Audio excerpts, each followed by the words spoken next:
Okay, last night, rather Saturday night, the Pirates took on South Carolina in Charlotte.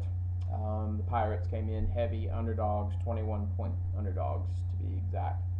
Pirates were looking to upgrade their defense from last year, which was statistically ranked at the very bottom, if not the worst defense of the entire college football season last year. Maybe one of the worst defenses on record.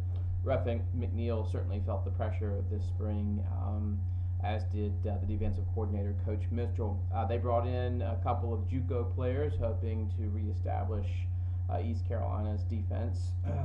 Two of those JUCO players who were supposed to have immediate impacts unfortunately went down with injuries, and that left one of those players, Chris Baker, who had been playing defensive end at community college, to switch back to a linebacker.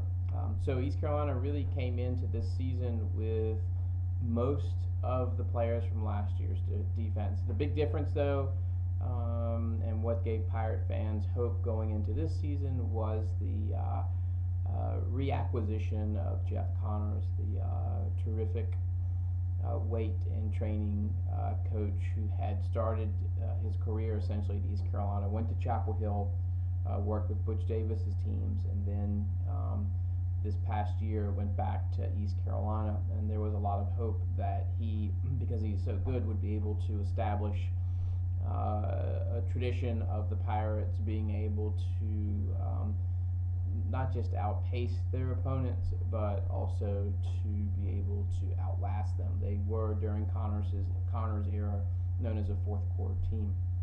So Saturday night the game began really in East Carolina's favor.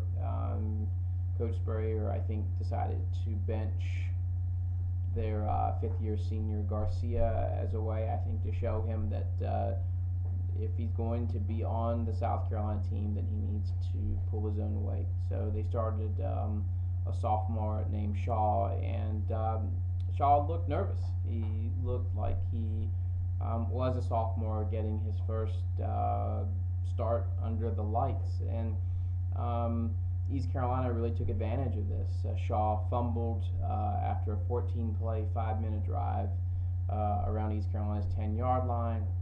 Dominique Davis wasn't able to connect, but after a series of other fumbles that South Carolina had in the first quarter, East Carolina was up 17-0 before South Carolina could sort of get their act together.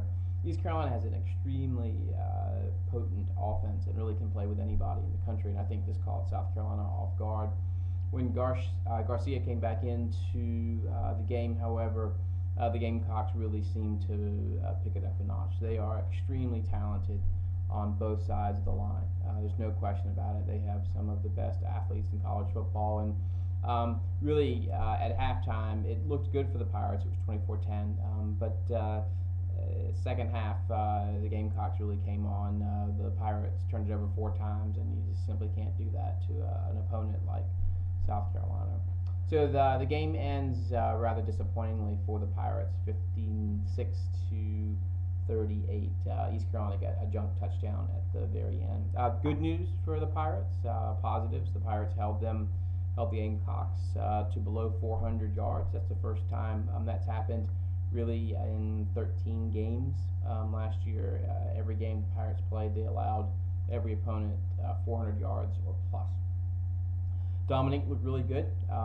East Carolina was playing without 2 of their best wide receivers, Michael Bowman, who had been suspended, and Justin Jones because of an injury.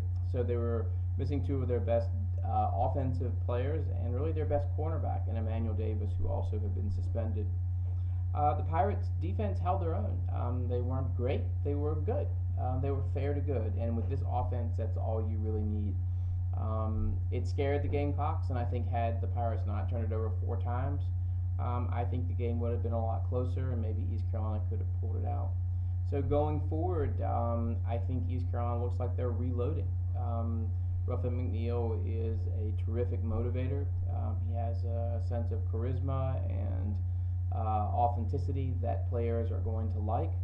And he has a coaching staff that's rather stable. He brings back everybody from last year, and he's really passionate about being at East Carolina.